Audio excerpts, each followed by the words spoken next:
جی دیکھو آپ نے عجیب سوال کیا. خدا تو ہر صفت سے ہی سمجھ آیا. وہ اللہ تعالیٰ کو کسی پہلو سے آپ پہچاننا چاہو گے. رسول اللہ صلی اللہ علیہ وآلہ وسلم کی حدیث مبارکہ ہے کہ جو اللہ پہ گمان کرو گے اللہ لوٹا دے گا. اس کو رحمان سمجھو تو آپ کو رحمان کی صفت لوٹا دے گا. رحیم سمجھو رحیم لوٹا دے گا. قہار سے بھی یاد کرو گے تو آپ کے نفس پہ قہر پڑے گا, آپ کو سدھار دے گا. وہ آپ کو مارے گا نہیں, کوئی جلالی اسم سے آپ کو مارے گا نہیں, بلکہ جلالی اسماء جو ہیں آپ کے سیلف کے خلاف کھڑے ہوتے ہیں. کوئی بھی صفت جس کی اس سے آپ اسے یاد کرو گے. مثلا دیکھو سیدنا شیخ عبد القادر جیلانی نے فرمایا کہ جس کو خدا کے بڑے قریب ہونا ہو وہ سورہ حشر کی آخری آیات کی تلاوت کرو. سورہ حشر کی آخری آیات میں کوئی اللہ کے 21 نام ہیں. ایک دفعہ پڑھ لو تو 21 نام کی تلاوت ہوتی ہے. 100 دفعہ پڑھ لو تو 21 ناموں کی. مگر اس میں مکس اپ ہے. اس میں یہ فقیروں والی باتیں نہیں, یہ جلالی ہے اور یہ جمالی ہے. شیخ عبد القادر جیلانی کا قول یہ ہے, یہ ظاہر ہے انہوں نے تجربہ کیا ہوگا, ہم بھی کرتے ہیں. اسماء الہیہ کی ورد کے بعد ہمیں پتہ ہوتا ہے کہ کون سا اسم کیا کیفیت. یہ تو آپ کہہ سکتے ہو, پوچھ سکتے ہو کہ کون سا اسم کون سی کیفیت لاتا ہے. مگر جہاں تک خدا کے قریب پہنچنے کی بات ہے تو اس کا ہر اسم ہی ہمارے لیے رہنما ہے اور برکت والا.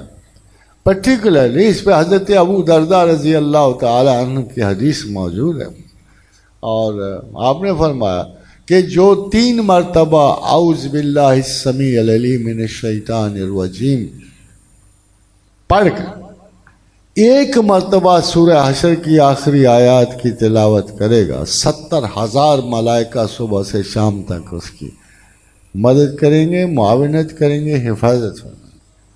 ایک ہی دفعہ پڑھ لیا کرو تک باورچی خانے کے کام ٹھیک ہو جائیں گے.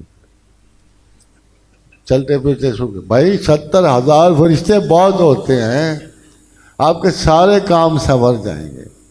مگر الحمدللہ ہمیں اللہ نے کوئی تھوڑی استطاعت دی ہے تو ہم اس کو تھوڑا کثرت سے پڑھ لیتے ہیں.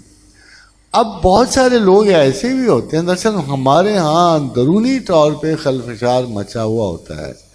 کوئی کہہ رہا ہوتا ہے تصوف غلط ہے, کوئی کہہ رہا ہوتا ہے یہ غلط ہے, کوئی کہہ رہا ہوتا ہے جی پیر فقیر جھوٹے ہیں, کوئی کہتے ہیں جی صرف اللہ کی عبادت کرو. بدقسمتی سے ان طریقہ ہائے فکر کو ہم نے دیکھا, ان میں کون سچ ہے؟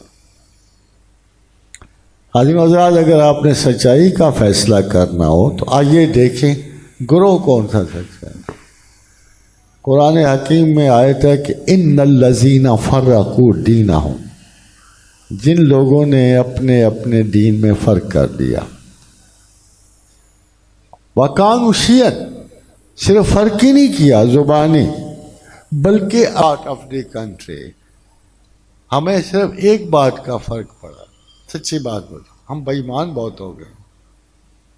بالکل ہر حالت میں ہمیں کوئی احساس نہیں رہا کہ ہم کتنی بڑے ذات کے ساتھ وابستہ تھے. ہم کس کے بندے تھے, کس کے غلام تھے؟ ہم اللہ کے بندے اور رسول اللہ کے غلام تھے. ہم نے اپنے عادات ہی چھوڑ دی, اپنے مسلک چھوڑ دیے. ہم ہر دوسرے مسلک کو جو باہر سے آ رہا ہے اسے بڑا عزیز تر سمجھتے ہیں. We have lost good mothers. We have lost plenty of good fathers. یہ نسلیں اس لیے بدرو ہو گئی ہیں, کمزور ہو گئی ہیں. رات کھڑے کر 12-1 بجے تک اتنے منحنی بچے پیدا ہو رہے ہیں, اپنے آبا و اجداد کے اب بھی تلوار پکڑا دو اٹھا ہی نہیں سکیں گے جن سے وہ لڑے ہیں. I wish we understand this. ہمیں اپنے اثاثے کی حفاظت کرنی ہے. ہمیں اپنے ہر قوم اپنے احساسوں کی حفاظت کرے. We have to take care. ہم نے اپنے بلانگنگس کے وقت موت سے نہیں ڈرنا. موت اور مرنا کیا, مرنے کا ہم فضول قصے کہانیوں میں پڑھ گئے ہیں. کوئی مسلمان نہ جہنم جائے گا نہ جہنم کے قابل. آپ کو پتہ نہیں رسول اللہ نے کیا کہہ دیا کہ جس نے دل سے 1 مرتبہ لا الہ الا اللہ محمد رسول اللہ کہہ, اس پہ اللہ نے نار دوزخ حرام کر دی.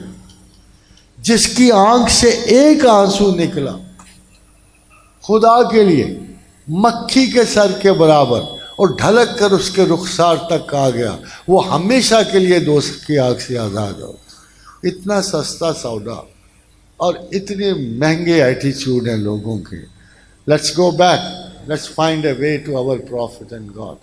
ہمیں یہ چھوٹی چھوٹی باتوں سے نکلنا چاہیے. مسلم بڑا فراخ دل ہوتا ہے، گروہوں کے میں بٹ کے ہم کنجوس اور کمینے ہو گئے. سچی بات وہی ہمیں بھاگنا چاہیے، ہمیں پھر واپس جانا چاہیے. دستوری صحرا کے لوگ ایسے نہیں ہوتے، نہ پہاڑوں کے لوگ ایسے ہوتے. یہ میدانوں کی ذلت ہے جہاں تم آ بسے ہو. None of you belongs here. None of you. Let's go back to our culture, of original culture. ہم اپنے آبا اجداد کے کلچر ہی اپنا لیں اگر دین نہیں اپنا سکتے. May Allah bless you. Thank you very much. بڑی نواز.